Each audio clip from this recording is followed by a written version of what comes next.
Hello everyone. बेटा इस video में हम देखेंगे resistance of a system of register. Last video में हमने जो है रेजिस्टेंस तक की बात कर ली थी कि R equal rho by rho L by A, इस वाले फॉर्मूले का बात कर लिया था हमने और उसके कुछ न्यूमेरिकल कर लिए थे हमने। नेक्स्ट टॉपिक जो है हमारा resistance of a system of register है ना। तो हम रजिस्टर को दो तरीके से कंबाइन कर सकते हैं, या तो सीरीज में, सीरीज मतलब होता है बेटा कि सीधे सीधे ऐसे लगा लें, ठीक है। और पैरेलल मतलब होता है अलग अलग ऐसे लगाएं कि हाँ, जहाँ पे करंट डिवाइड हो रही हो ना।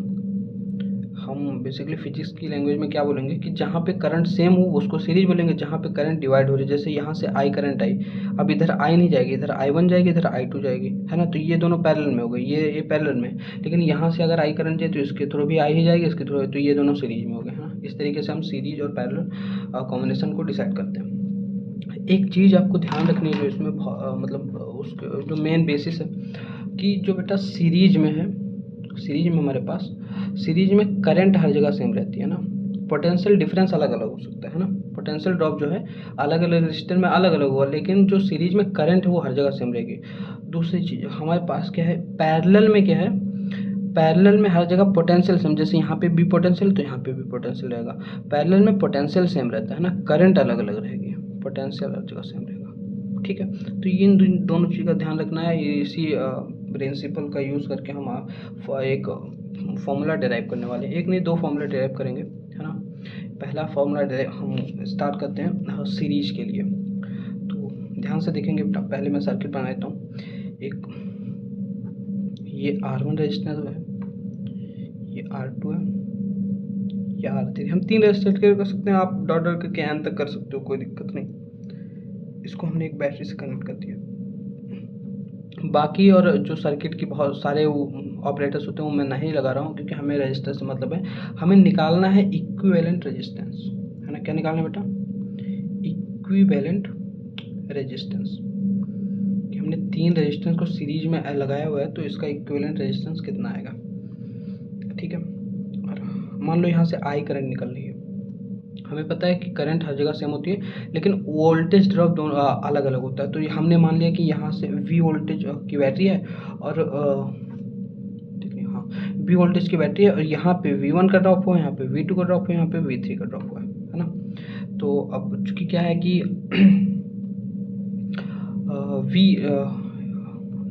जो V पोटेंशियल है वो तीन पार्ट में ड्रॉप हो रहा है, तो हम यहाँ से लिख सकते हैं ये कि V इक्वल, हम यहाँ से लिख सकते हैं V equal V1 plus V2 plus V3, है ना। मैंने बताया कि सीरीज में करंट हर जगह सेम होती है, लेकिन पोटेंशियल ड्रॉप अलग अलग रहेगा, है ना। तो यहाँ पे कुछ अलग पोटेंशियल ड्रॉप, यहाँ पे अलग, लेकिन तीनों का जो सम होगा वो V के बराबर ही आएगा, इससे कम ज़्यादा नहीं हो सकता है, ठीक है। अब हम देखेंगे तो अगर कंप्लीट V की बात करें हम, तो यहाँ से लिख सकते हैं I, चूँकि करंट हर जगह सेम रहनी है, I इंटू आर इक्विवेलेंट, है ना। अभी इसके लिए बात करेंगे तो इक्विवेलेंट रेजिस्टेंस लेंगे ना, और इंडिविजुअली बात करते हैं अगर, तो करंट तो हर जगह ही सेम है, तो V इक्वल आई इंटू आई R1। ये ओम लॉ का यूज़ करें बेटा, V इक्वल आई आर, अभी हमने पीछे पढ़ा हुआ है। तो आई R1, V2 इक्वल आई R2, क्योंकि करंट हर जगह सेम है, और V3 इक्वल आई R3। हम यहाँ से I कॉमन ले सकते हैं, तो ये आ गया R1 plus R2 plus R3, है ना। और ये है I इंटू आर इक्विवेलेंट, आई है कैंसिल हो गया बेटा, आर इक्विवेलेंट की वैल्यू हमारे पास क्या आ गई, R1 plus R2 plus R3। ये किसके लिए, ये सीरीज के लिए। क्या समझ में आया, एक बार फिर से रिपीट करते हैं। हमने ये बताया कि ये सीरीज में करंट हर जगह सेम होती है, लेकिन वोल्टेज ड्रॉप अलग अलग होता है, ठीक है। तो R1 के थ्रू वोल्टेज ड्रॉप V1 हुआ, R2 के अक्रॉस जो है वोल्टेज ड्रॉप V2 हुआ, और R3 के अक्रॉस वोल्टेज ड्रॉप V3 हुआ, ठीक है। तो अब तीनों का जो वोल्टेज ड्रॉप है वो नेट वोल्टेज के सम के बराबर आएगा। तो हमने यहाँ से V equal V1 plus V2 plus V3 लिख लिया, और V इक्वल हमने यहाँ से R into I into R equivalent लिखा है, और बाकी V1 इक्वल आई R1, ये ओम लॉ से, V2 इक्वल आई R2, V3 इक्वल आई R3। फिर हमने इक्वेट करके और आई कैंसिल आउट कर दिया, R इक्विवेलेंट हमारे पास आया है R1 plus R2 plus R3। मतलब सिंपली अगर हम सीरीज में करते हैं तो जितने भी रेजिस्टेंस हम लोग लगाते चलेंगे वो सीरीज में ऐड होता चला जाएगा, मतलब सीरीज में लगाने पर रेजिस्टेंस बढ़ता चला जाएगा, ठीक है। नेक्स्ट बेटा पैरेलल कॉम्बिनेशन। पैरेलल कॉम्बिनेशन में हमने बताया कि पोटेंशियल सेम रहेगा, करंट अलग अलग हो सकती है ना। तो हम देखते हैं, एक पैरेलल सर्किट बना लेते हैं। इधर देखेंगे, ये बेटा R1 है, ये R2 है, ये R3 है ना। इसको हमने इधर एक बैटरी से कनेक्ट कर दिया है जो कि है V वोल्ट की। यहाँ से I करंट आ रही है बेटा, यहाँ भी I रहेगी, इधर I1 जाएगी, इधर I2 जाएगी और इधर I3 करंट जा रही है। इधर I1 करंट जा रही है, इधर I2 करंट जा रही है, इधर I3 करंट जा रही है। ठीक है, हम यहाँ से क्या लिख सकते हैं कि I equal I1 plus I2 plus I3 है ना। और पोटेंशियल हर जगह सेम है, यहाँ पे V, इधर भी, इधर भी, तीनों जगह V भी है, ये R3 है। ठीक है, और हम ओम लॉ से क्या लिख सकते हैं, ओम लॉ होता है V इक्वल IR, तो हम यहाँ से I बराबर लिखेंगे B अपॉन R आ जाएगा बेटा। ठीक है, तो हम यहाँ से लिख सकते हैं V अपॉन R इक्विवेलेंट, चूँकि नेट की बात हो रही है। अब I1 को हम लिखेंगे V अपॉन R1, चूँकि पोटेंशियल हर जगह सेम है तो हम यहाँ पे भी लिखेंगे। I2 को लिखेंगे B अपॉन R2, I3 को लिखेंगे B अपॉन R3। ठीक है, अब क्या कर सकते हैं, V यहाँ से कॉमन ले सकते हैं, ये आ गया 1 अपॉन R1, ये plus 1 upon R2 plus 1 upon R3, और यहाँ पे है V अपॉन R इक्विवेलेंट। ठीक है, V कैंसिल हो गया, हमारे पास आ गया 1 अपॉन R इक्विवेलेंट इक्वल बेटा आ गया 1 upon R1 plus 1 upon R2 plus 1 upon R3। ये हो गया बेटा पैरेलल कॉम्बिनेशन के लिए। ठीक, आई होप डेरिवेशन आपको समझ में आएगा, नहीं भी आया तो मतलब आप फॉर्मूला ध्यान रखिए सीधे। R इक्विवेलेंट सीरीज के लिए R1 plus R2 plus R3 सीधे ये, और पैरेलल कॉम्बिनेशन के लिए 1 upon R equivalent equal to 1 upon R1 plus 1 upon R2 plus 1 upon R3। ठीक है, अब नेक्स्ट बेटा हम क्वेश्चन देखते हैं, अब इससे आपको चीज़ें ज़्यादा क्लियर होंगी। तो हमारा क्वेश्चन है कि an electric lamp of resistance 20 ओम, एक रेजिस्टेंस R1 बराबर हम लिख लेते हैं यहाँ पे R1 बराबर 20 ओम, एंड ए कंडक्टर ऑफ 4 ओम, जो R2 है हमारा वो 4 ओम दे रखा है। ठीक है, are connected in series and connected with 6 volt battery है ना, और V बराबर हमारा जो दे रखा है वो 6 वोल्ट दे रखा है। Calculate the amount of current in the circuit. ठीक है, हमें करंट सर्किट में निकालना है, तो हम ओम लॉ से सिंपली जानते हैं V इक्वल बेटा IR होता है, तो I बराबर हमारे पास हो जाएगा B upon R। V equal दे रखा है 6 वोल्ट, और R की जगह हम R इक्विवेलेंट रखेंगे। अब हमने ये देखा कि जो ये मतलब इलेक्ट्रिक लैंप और कंडक्टर ये दोनों सीरीज में जुड़े हैं, ये हमको दे रखा है क्वेश्चन में, देखिए सीरीज में, तो सीरीज में दोनों का रेजिस्टेंस हम ऐड कर देंगे, तो R इक्विवेलेंट बराबर हो जाएगा 6 upon R1 plus R2। R1 हमारा है 20 और ये है 4, तो ये हो जाएगा 6 अपॉन 24 है ना, दैट इज़ 1 अपॉन 4 यानी कि 0.25 एम्पियर है ना। तो हमारे पास I क्या आ गया 0.25 एम्पियर।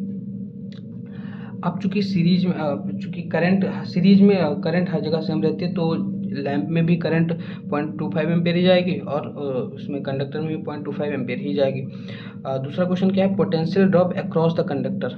ठीक है, तो V इक्वल हमें क्या पता है I इंटू R। अब चूंकि कंडक्टर का रेजिस्टेंस 4 ओम है, ठीक है, कंडक्टर का रेजिस्टेंस 4 ओम है, और करंट हमने निकाली है 0.25, तो 0.25 इंटू 4 दैट इज़ 1 है ना, तो ये 1 वोल्ट आ गया। ये दूसरा हो गया बेटा, ये पहला है ना, फर्स्ट। थर्ड इधर हम सॉल्व कर लेते हैं। थर्ड क्वेश्चन क्या है, potential across the lamp. Lamp का रेजिस्टेंस बेटा 20 ओम है, तो V बराबर हम निकालेंगे 0.25 इंटू 20। अब कर लीजिए, ये आ जाएगा 25×50 यानी कि 5 वोल्ट है ना, तो V इक्वल कितना आ गया 5 वोल्ट। ये हम V1 लिख लेते हैं, इसको हम V2 लिख लेते हैं, या V1 इसको V2 इसको लिख लेते हैं। ठीक है, अब हमारे पास क्या आ गया, ये दोनों को मिला लो तो 5 और प्लस 1 6 वोल्ट जो है नेट, उसके बैटरी जितनी थी हमारी, जितने वोल्ट की उसी के बराबर ही आएगा, ये देखो 6 वोल्ट के बराबर। ठीक है, अगले क्वेश्चन पे पढ़ते हैं बेटा। How can 3 resistor 2 ohm 3 ohm and 6 ohm be connected to give a total resistance. अब पहला है 4 ओम और दूसरा है फर्स्ट। ये बहुत ही मज़ेदार सवाल है, मतलब बहुत ही इंपॉर्टेंट सवाल भी है, और थोड़ा सा दिमाग लगाना है आपको यहाँ पे। आप एक दो आप प्रैक्टिस करेंगे लगातार तो आ जाएगा, ऐसा नहीं है, और बहुत ही ईजी होता है, लेकिन थोड़ा सा आपको समझना पड़ेगा चीज़ों को। हमें ये दिया गया है कि 3 रजिस्टर है हमारे पास, एक है 2 ओम का, एक है 3 ओम का, और एक है 6 ओम का है ना। हम इन तीनों को किस तरीके से अरेंज करें कि नेट जो इक्विवेलेंट रेजिस्टेंस वो 4 ओम के बराबर आ जाए, पहला सवाल ये है। ठीक है, तो हम देखिए कैसे करेंगे। पहले हम एक 2 ओम को तो ऐसे लगा लेते हैं, ठीक है, ये 2 ओम का हो गया, और बाकी जो हमारे पास 3 ओम और 6 ओम का बचा, तो इसको हम 3 ओम का बेटा यहाँ लगाते हैं और 6 ओम का यहाँ लगाते हैं। ठीक, मतलब 3 ओम और 6 ओम को हमने पैरेलल में जोड़ दिया है और 2 ओम को उन दोनों के साथ सीरीज में जोड़ दिया है। ठीक है, तो अब देखेंगे इन दोनों का इक्विवेलेंट रेजिस्टेंस अगर हम निकालें तो R इक्विवेलेंट आएगा 1/3 प्लस 1/6। ठीक, तो ये आएगा 9/18। तो यहाँ से R इक्विवेलेंट अगर हम निकालेंगे तो बेटा आ जाएगा 18/9 दैट इज 2 ओम, है ना। यहाँ से यानी कि इन दोनों का मिला के नेट रेजिस्टेंस कितना है 2 ओम। तो हम अगर एक इक्विवेलेंट सर्किट ड्रॉ करें तो ये तो 2 ओम है ही था और इन दोनों का इक्विवेलेंट भी 2 ओम आ गया। तो नेट जो हमारा आ गया कितना आ गया, अब ये दोनों सीरीज में है चूँकि, तो दोनों सिंपली ऐड हो जाएंगे। तो यहाँ से नेट जो आया रेजिस्टेंस वो आ गया हमारा 4 ओम और ये हमसे पूछा था। तो हम कैसे अरेंज कर रहे हैं कि 2 ओम को इधर रख रहे हैं और 3 को 6 को पैरेलल में रख के और 2 ओम को इसके साथ सीरीज में जोड़ दे रहे हैं। तो नेट आउटपुट कितना आ जाएगा हमारा 4 ओम आ जाएगा। ठीक, अगला सवाल है बेटा कि किस तरीके से इन तीनों को अरेंज करें कि नेट जो है 1 ओम के बराबर जाए। तो यहाँ पे देखेंगे बेटा हम क्या करेंगे कि ये 2 ओम का है, ये 3 ओम का है और ये 6 ओम का है ना। हम तीनों को पैरेलल में ही कनेक्ट कर दे रहे हैं, 2, 3 और 6 तीनों को हम पैरेलल में कर दे रहे हैं। तो देखो R इक्विवेलेंट अगर हम ऐसे निकालेंगे वो 1/2 प्लस 1/3 प्लस 1/6। यहाँ से R इक्विवेलेंट बेटा 1 ओम के बराबर आ जाएगा। आप लोग सॉल्व करके देख सकते हो। ठीक है, R इक्विवेलेंट 1 ओम के बराबर। तो पहला क्या किया हमने, 2 ओम को सीरीज में रखा है, 3 और 6 को पैरेलल में किया है और दूसरे में तीनों को ही पैरेलल में कर दिया है जिससे 1 ओम रेजिस्टेंस आएगा। ठीक है, नेक्स्ट थिंग, अगला क्वेश्चन है बेटा कि why electrical devices should be connected in a parallel instead of series. बेटा मतलब ये थोड़ा आपको जनरल सेंस भी होना चाहिए और ये इंपॉर्टेंट क्वेश्चन भी है कि हम जो इलेक्ट्रिकल अप्लायंसेज हैं उनको हम पैरेलल में ही क्यों कनेक्ट करें, है ना, सीरीज में क्यों ज़्यादा कनेक्ट नहीं करना चाहिए। तो पहला रीज़न तो ये कि पैरेलल में वोल्टेज हर जगह सेम रहता है। ठीक है, तो हर जिसको जितनी इफिशिएंसी की ज़रूरत है उसको उतना वोल्टेज मिलता रहेगा। फर्स्ट थिंग तो ये। और दूसरी चीज़ आप यहाँ पे ये समझिए कि अगर मान लो हमारे पास 3 इलेक्ट्रिकल अप्लायंस है। ठीक है, एक ये है और एक ये है और एक ये है। ठीक है, अब इन तीनों को हमने सीरीज में कनेक्ट किया है। अभी इसमें से बीच में ये अगर इलेक्ट्रिकल अप्लायंस हमारा ख़राब हो जाता है या, ठीक है, तो आगे के दोनों भी काम करना बंद कर देंगे, है ना, क्योंकि ये सीरीज में ऐड है तो ये सर्किट यहाँ पे ब्रेक डाउन हो गई। लेकिन अगर ये चीज़ अगर पैरेलल में ऐड होती है कि जैसे एक इलेक्ट्रिकल अप्लायंस यहाँ लगाए, यहाँ लगाए, यहाँ लगाए, तो देखिए अगर ये खराब भी हो गया तो इससे हमें नहीं मतलब है, ये दोनों तो हमारे काम करते रहेंगे। एक फ़ायदा तो ये हो गया। दूसरा फ़ायदा क्या है, अब यहाँ पे चूँकि अब मान लो इसको 5 वोल्ट चाहिए चलने के लिए, हमारे पास बैटरी ही 5 वोल्ट की है खाली। ठीक, 5 वोल्ट की बैटरी हमारे पास, इसको 5 वोल्ट काम करने के लिए चाहिए। अगर ये सीरीज में लगे हुए हैं तो कुछ वोल्टेज ड्रॉप इस पे हो जाएगा, कुछ वोल्टेज इस पे हो जाएगा, तो प्रॉपर 5 वोल्ट इसको मिल ही नहीं पाएगा काम करने के लिए, तो पूरी एफिशिएंसी से काम कैसे करेगा। तो लेकिन अगर पैरेलल में है तो हम यहाँ से अगर 5 वोल्ट का बैटरी लगाते हैं, इसको 5 वोल्ट का काम करने के लिए चाहिए तो इसको भी 5 मिलेगा, इसको 5 मिलेगा, तो ये पूरी एफिशिएंसी से अपना वर्क करेगा। तो इसलिए हम पैरेलल को ज़्यादा प्रेफर करते हैं देन द सीरीज। ठीक है, तो व्हाट नेक्स्ट क्वेश्चन है बेटा, what could be the highest and lowest equivalent resistance of the following resistances. तो हाईएस्ट बेटा जब हम किसी भी रजिस्टर को अगर हम सबको सीरीज में लगा दें तो उसको हाईएस्ट रेजिस्टेंस मिलेगा और सबको पैरेलल में ऐड कर देंगे तो जो इक्विवेलेंट रेजिस्टेंस होगा मिनिमम मिलेगा, लोवेस्ट मिलेगा। तो हाईएस्ट यहाँ से हाईएस्ट रेजिस्टेंस R हाईएस्ट आप यहाँ से देख सकते हो, सबको ये सीरीज में लगा के ऐड कर देंगे तो 8 4 12 12 24 और 24 24 48 तो 48 ओम आ जाएगा। अब सिंपली ऐड किया है मैंने और कुछ नहीं किया। और R लोवेस्ट अगर निकालना है, ठीक है, तो इसके लिए बेटा इन सबको पैरेलल में ऐड करना पड़ेगा। तो यहाँ से आप 1/R इक्विवेलेंट ऐसे निकालोगे 1/4 1/8 प्लस 1/12 प्लस 1/24, है ना। तो इन सबका जो है कितना आएगा 24 12, इनका एलसीएम जो है 4 3 12 4 2 8 3 24 8 3 24 4 2 12 8 3 24 4 2 12 4 8, तो ये बेटा 24 ही आएगा, है ना। लोग सॉल्व करके देख लीजिएगा आप लोग, मतलब कैलकुलेशन ही है सिंपली। तो ये 6 + 3 + 2 + 1 तो 6 3 9 2 11 12/24 तो यानी कि 24 तो यानी कि 2, ये 2 ओम के बराबर आ रहा है बेटा। मैंने कैलकुलेट किया, आप लोग देख एक बार चेक कर लीजिएगा, ये 2 ओम आ रहा है। ठीक है, R लोवेस्ट 2 ओम है, R हाईएस्ट 48 ओम आएगा। आगे बेटा हम लोग दे रहे हैं हीटिंग इफेक्ट ऑफ करंट। ठीक है, तो हीटिंग इफेक्ट ऑफ करंट क्या होता है एक्चुअली, आप लोगों ने देखा होगा कि बहुत सारे अप्लायंसेस होते हैं कि जैसे आपने फ़ोन का चार्जर आपने लगाया होगा, तो वो बहुत देर तक जब फ़ोन चार्ज होता है तो फिर वो चार्जर बहुत हीट करने लगता है। या फिर आप लोगों ने देखा होगा जो फ़ैन होते हैं, अगर फ़ैन बहुत देर तक चलता रहता है, बहुत देर तक काम करता है, तो फिर वो हीट होने लगता है, वो बहुत ही गर्म हो जाता है ना। इसी को हम हीटिंग इफ़ेक्ट ऑफ करंट बोलते हैं। तो इसके बहुत सारे नुकसान भी है कि बहुत एनर्जी लॉस होती है बिना मतलब की, है ना। ये तो इसका नुकसान है, लेकिन इसके बहुत सारे फ़ायदे भी हैं, है ना। तो उसको हम डिस्कस करते हैं। क्यों होता है हीट लॉस? तो बेसिकली जो भी प्योर रेजिस्टिव, पहले तो ये समझिए, अगर हमारे पास प्योर रेजिस्टिव सर्किट है, मतलब खाली उसमें रेजिस्टेंस, अब ऐसा मतलब आगे आप लोग 12th में पढ़ेंगे कि कुछ इंडक्टर होते हैं, कुछ कैपेसिटर होते हैं, तो वो नहीं लगे हैं हमारे सर्किट में, खाली अगर रजिस्टर ही हैं, तो वो जो सोर्स की एनर्जी है ना, सोर्स की जो भी इलेक्ट्रिकल एनर्जी, जैसे हमने बैटरी लगाई है या जनरेटर से जोड़ा हुआ है या फिर सेल लगाए हुए हैं, तो उसकी जो इलेक्ट्रिकल एनर्जी है वो प्योर रेजिस्टिव सर्किट में वो हीट के फॉर्म में ही लॉस होती है। ठीक है, हीट के फॉर्म में उसकी एनर्जी धीरे धीरे लॉस होती रहती है। ठीक है, तो अब हीट बेसिकली यहाँ से देखिए, हमने एक फॉर्मूला देखा था V = W × Q। ठीक है, हम यहाँ से अगर W इक्वल निकाले तो V × Q आ जाएगा, है ना। और एक फॉर्मूला हमने पढ़ रखा है I = Q/T, तो यहाँ से हम Q = I × T लिख सकते हैं, है ना। तो इस Q को हम I × T से रिप्लेस कर देते हैं, तो Q, तो हमारे पास आ गया W = V × I × T। और अभी मैंने बताया कि जो मतलब हमारा सोर्स है, उस सोर्स की जो इलेक्ट्रिकल एनर्जी है, ठीक है, वो हीट ही के फॉर्म में लॉस होगी, तो वर्क डन एनर्जी ही होता है, हमें पता है। तो हम यहाँ से लिख सकते हैं जो हीट एनर्जी है वो इक्वल हो जाएगा V × I × T के। ठीक है, और हम ये भी जानते हैं फ्रॉम ओम्स लॉ हमें जानना है V = I × R होता है। ठीक है, तो हम यहाँ से H इक्वल क्या लिख सकते हैं, V की जगह IR लिखेंगे तो ये I² R × T हो जाएगा। T बेटा टाइम है, R इक्वल रेजिस्टेंस है, I करंट है। ठीक है, तो हमारे पास दो फार्मूले गए, H इक्वल एक तो आ गया V × I × T और एक आ गया H = I² R × T। एक फार्मूला भी है, तो H = V × Q भी हम यहाँ से लिख सकते हैं। ठीक है, तो आप लोगों को पता चला होगा कि ये मैथमेटिकल रिप्रेजेंटेशन है। वैसे आप हीटिंग इफेक्ट ऑफ करंट आप फील कर सकते हो, आपने देखा होगा घरों में अपने नॉर्मल।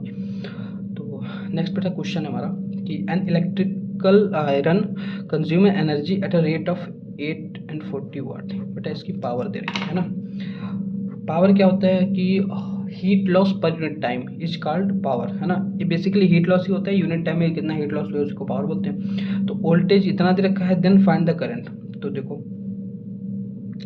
हम ये जानते हैं कि पावर इक्वल होता है हीट लॉस अपॉन टाइम, है ना। और हीट लॉस हमारे पास है V × I × T, यहाँ से हम निकाला है, अपॉन टाइम, T कैंसिल हो गया, P इक्वल हमारे पास बेटा क्या आ गया V × I, है ना। पावर दे रखा है 8 × 40 इक्वल V दे रखा है 2 × 20 × I, है ना। इसको काटेंगे तो क्या ही आएगा, 0 0 कैंसिल हो गया, 8 × 40, तो I इक्वल हमारे पास बेटा यहाँ से आ जाएगा 84/22, है ना। इसको कैंसिल आउट कर लीजिए, किससे काटेंगे, 2 से काट दो, 11 आएगा, 2 4 8 2 42, फिर यहाँ 3 टाइम में जाएगा, 33, और बेटा यहाँ पे बच गया 9 बज गया, 90 हो गया, 3.8 एम्पियर। तो I इक्वल यहाँ पे हमारा आया 3.8 एम्पियर के आसपास आएगा, है ना। नेक्स्ट क्वेश्चन है बेटा 100 joule of heat is produce each second in a 4 ohm resistance. बेटा 100 जूल हीट दे रखी है, find the potential difference across the resistor. कुछ नहीं करना है, सिंपल दे रखा है, H हमें दे रखा है, V निकालना है, ठीक है, और हमें रेजिस्टेंस की वैल्यू दे रखी है, और क्या निकालना है, पोटेंशियल डिफरेंस निकालना है। ठीक है, अच्छा हाँ, टाइम भी दे रखा है, 1 सेकंड दे रखा है, तो V × I × T होता है। और एक चीज़ हम यहाँ से अगर देखो बेटा 100 joule of heat produce in each second, 1 second में अगर 100 जूल हीट लॉस हो रही है, मतलब ये क्या है, पावर दे रखी है ना सिंपली। तो P इक्वल हम लिख सकते हैं V × I, और B हमारे पावर हमें 100 जूल दे रखी है। यूनिट सेकंड में मतलब जितनी हीट लॉस हो उसी को तो पावर बोलते हैं। तो ये सेकंड 100 जूल हो रही तो 100 उसकी पावर है। और हमें यहाँ से वी हम यहाँ से लिख सकते हैं आई इंटू आर। तो ये बेटा हो गया वी, और आई बराबर हम ओम लॉ से लिख सकते हैं वी बटे आर, है ना, वी अपॉन आर लिख सकते हैं इसको हम। तो यहाँ से आए कि 100 equal V square upon R आ गया। आर हमें दे रखा है, और तो V square equal 100 into R. तो 100 आर दे रखा है बेटा 4 ओम, तो ये 400 हो गया। तो वी स्क्वायर इक्वल हमारा आ गया 400, है ना। तो वी इक्वल अगर हम निकालेंगे तो अंडर रूट 400 दैट इज 20। तो वी इक्वल हमारा क्या आ गया, यहाँ पे हमारा वी इक्वल आ गया 20 वोल्ट। ठीक है, यही हमें निकालना था। पोटेंशियल डिफरेंस आ गया वी इक्वल 20 ओम आ गया। ठीक है बेटा, practical application of heating effect, है ना। तो आप लोग डेली बेसिस पे हम लोग देखते हैं घरों में बहुत सारी चीज़ें जो है यूज होती हैं, उनमें हीटिंग इफेक्ट का बहुत बड़ा रोल है। जैसे लॉन्ड्री आयरन, मतलब कपड़े प्रेस करने का जो होता है। इलेक्ट्रिक टोस्टर जो होता है कि कहीं पे भी हम करंट का चेकअप करते हैं कि करंट है कि नहीं है, तो है ना, वो थोड़ा मतलब स्क्रू ड्राइवर टाइप का होता है। और इलेक्ट्रिक ओवन जिसमें हम रख के खाना गर्म करते हैं। इलेक्ट्रिक केटल आप लोग जानते होंगे। इलेक्ट्रिक हीटर ठंडियों में बहुत काम आता है। ठीक है, तो वो भी जूल्स लॉ ऑफ हीटिंग या हीटिंग इफेक्ट ऑफ करंट पे बेस्ड है। और ये बहुत ही इंपॉर्टेंट है बेटा, fuse wire the most important device, है ना। फ्यूज वायर का एक प्रोटेक्टिव डिवाइस की तरह यूज करते हैं, protective device in a circuit. बेटा इसका ये फंक्शन कैसे करता है। फ्यूज वायर होता है एक पर्टिकुलर, मतलब एक फिक्स मेल्टिंग पॉइंट का एक वायर होता है जिसको हम सीरीज में कनेक्ट करते हैं। जैसे ये देखो, यहाँ पे हमने एक फ्यूज वायर, ये समझ लो फ्यूज वायर है, इसको हमने लगा दिया है यहाँ पे। हमारा कोई इलेक्ट्रिकल अप्लायंस है जो कि बहुत महंगा, मान लो फ्रिज है, एसी है, कुछ भी लगा है। अगर कोई बहुत ज़्यादा अमाउंट की करंट आ रही है, ठीक है, बहुत ही ज़्यादा अमाउंट की करंट आई, तो हमने ये लगा रखा है कि हमारा जो इलेक्ट्रिकल अप्लायंस है ये 5 एम्पेयर की करंट झेल सकता है। ठीक है, अब यहाँ से मान लो और 7 एम्पेयर की करंट आ गई, तो ये तो डैमेज हो जाएगा अगर ये फ्यूज नहीं होगा तो। लेकिन फ्यूज है, हमने फ्यूज को भी ऐसा लगा रखा है कि 5 एम्पेयर से ज़्यादा की करंट आएगी तो ये फ्यूज मेल्ट हो जाएगा, है ना। तो जैसे ही 7 एम्पेयर करंट है, ये पहले ही मेल्ट हो गया, और जैसे ही मेल्ट हुआ सर्किट ब्रेकडाउन हो, करंट यहाँ तक पहुँचा ही नहीं, तो ये हमारी डिवाइस सेफली बची रह जाती है। तो इसलिए फ्यूज वायर जो है प्रोटेक्टिव डिवाइस की तरह यूज़ करते हैं। बहुत ही इंपॉर्टेंट डिवाइस है, ठीक है। और ये क्वेश्चन भी बहुत इंपॉर्टेंट है फ्यूज वायर वाला, ठीक है। नेक्स्ट बेटा लास्ट टॉपिक है इस चैप्टर का, ठीक है, इलेक्ट्रिक पावर। इलेक्ट्रिक पावर मैंने पहले बताया है आपको, अभी लास्ट में हमने एक क्वेश्चन किया था जिसमें इलेक्ट्रिक पावर का डिस्कशन आया था। तो electric power is the rate of consumption of energy. तो पी इक्वल जो होता है एच बाई टी होता है एक्चुअली, और एच इक्वल हमने देखा है I square R T upon T. तो ये कैंसिल हो गया एच, हाँ, तो यानी कि पी इक्वल आ गया आई स्क्वायर आर। इसको हम बी इंटू आई भी लिख सकते हैं, ठीक, या वी स्क्वायर अपॉन आर भी लिख सकते हैं, ठीक। तो ये 4 फार्मूले हमारे पास, ठीक है। एसआई यूनिट पावर की बेटा वाट होती है, ठीक है। What is the SI unit of power. Watt को हम कैसे डिफाइन करेंगे, 1 वाट कैसे डिफाइन करेंगे कि 1 joule of work is done, 1 joule of work is done, या 1 joule of heat is consumed in 1 second. ठीक है, तो हम पावर कितना कहेंगे, 1 वाट कहेंगे, ठीक है, 1 वाट कहेंगे पावर। तो और हमारे पास फार्मूले कितने हैं, पी इक्वल, ध्यान से यहाँ पे मैं सेपरेट लिख देता हूँ, आई स्क्वायर आर इक्वल है वी इंटू आई इक्वल है वी स्क्वायर बटे आर, ठीक है। ये पावर के फॉर्मूले हैं सारे, ठीक है। अब इलेक्ट्रिकल एनर्जी क्या होता है, पावर इनटू टाइम, है ना। अगर पावर इनटू टाइम कर दे, जैसे यहाँ से आप इलेक्ट्रिकल एनर्जी इसको निकालना चाहें तो H equal P into T हम यहाँ से निकाल लेंगे। तो H equal P into T, ठीक है, यह है। तो हम इलेक्ट्रिकल एनर्जी, अब इलेक्ट्रिकल एनर्जी की यूनिट अगर हम देखना चाहें तो इलेक्ट्रिकल एनर्जी मान लो ये एच से हम रिप्रेजेंट कर रहे हैं, पावर की यूनिट तो वाट, और टाइम की होती है सेकंड, वाट सेकंड। लेकिन वाट सेकंड क्या है, बहुत ही छोटी यूनिट है। तो इसको हम अगर कॉमर्शियली देखना चाहें, बड़े मतलब पैमाने पर नापना चाहें, तो हम वाट को हम किलो वाट लिखते हैं और टाइम को हम सेकंड ना लिख के आवर लिख लेते हैं। तो इसको हम मतलब जो इलेक्ट्रिकल एनर्जी की कॉमर्शियल यूनिट है इसको हम किलो वाट आवर में रिप्रेजेंट करते हैं। और 1 किलो वाट आवर को बेटा 1 kilo watt hour is known as 1 unit. जैसे आपके घर में जो बिजली का बिल आता होगा तो आप बताते हैं ना कि इतने यूनिट हो गया, 50 यूनिट हो गया, 100 यूनिट हो गया, तो वही यूनिट है। 1 यूनिट बराबर होता है 1 किलो वाट आवर, ठीक है। और 1 किलो वाट आवर बराबर हम अगर निकालना चाहें तो ये आएगा 3.6 इंटू 10 द पावर 6 जूल, है ना। यहाँ से हम निकाल सकते हो, जैसे किलो की वैल्यू 10⁻³ रख दो और आवर की वैल्यू 3600 रख दो, तो ये आ जाएगा 3.6 × 10⁻6 joule 1 kilo watt hour equal, है ना। ये कॉमर्शियल यूनिट ऑफ एनर्जी है। बेटा हमारे पास लास्ट 2 क्वेश्चन है खाली, और इसको करने के बाद ये हमारा चैप्टर खत्म हो जाएगा। तो देख लेते हैं जल्दी जल्दी। An electric bulb is connected to 220 volt generator, हमें वोल्टेज दे रखा है, करंट इज इतना, what is the power of the bulb, है ना। पी इक्वल निकालना है हमें, तो हमें P equal V into I हमें सिंपली पता है, तो 220 इंटू 0.5, है ना, तो ये 110 वाट। ठीक है, बहुत ही ईजी क्वेश्चन था। ठीक है, नेक्स्ट है an electric refrigerator rated 400 watt, है ना, पावर दे रखा है, operates 8 hour per day, time दे रखा है, what is the cost of energy जो ऑपरेटेड 30 दिन के लिए लगाना है। बेटा अब सिंपली हम समझेंगे क्या कह रहा चाह रहा है ये, कि हमें एक रेफ्रिजरेटर 30 दिन के लिए यूज करना है और हम हर दिन उसको 8 घंटे चला रहे हैं, ठीक है, और उसका पावर लॉस जो है वो 400 वाट है, तो हमें 3 रुपये पर किलो वाट आवर के हिसाब से कितना पैसा पे करना पड़ेगा। तो हम सबसे पहले ये निकालेंगे कि कितने एनर्जी जो है इस रेफ्रिजरेटर द्वारा 30 दिन में डिसिपेट की जाएगी, है ना। तो सबसे पहले निकालते हैं बेटा, देखो हम 400 वाट जो है हमारा पावर जो है 400 वाट दे रखा है, इसको हम किलो वाट अगर लिखें तो 0.4 किलो वाट हो जाएगा, है ना। 1000 से डिवाइड कर देंगे तो 0.4 किलो वाट हो जाएगा, पावर इक्वल ये आ गया। अब एनर्जी को अगर हम निकालें तो ये आएगा पी इंटू टी, है ना, तो पावर है 0.4 किलो वाट इंटू टाइम बेटा 8 आवर्स पर डे है और 30 दिन के लिए, यानी कि 8 इंटू 30 आवर्स, ये आएगा। तो 0.4 इंटू 8 24 10 के 240 किलो वाट आवर, है ना। तो ये जी पॉइंट से ये कैंसिल हो जाएगा, 24 और 4 16 के 6 हैं, 1 4 नहीं 8 9, तो ये बेटा आएगा 96 किलो वाट आवर, है ना। ये इतनी एनर्जी आएगी, और हमें ये दे रखा है कि 1 किलो वाट आवर के लिए 3 रुपये पे करने पड़ते हैं, तो हमें टोटल कॉस्ट कितनी देनी पड़ेगी, 3 × 96, है ना, तो ये इक्वल आएगा 3 6 18 1, तो हमें 288 रुपीज़ पे करना है। ठीक है बेटा, ये फाइनल।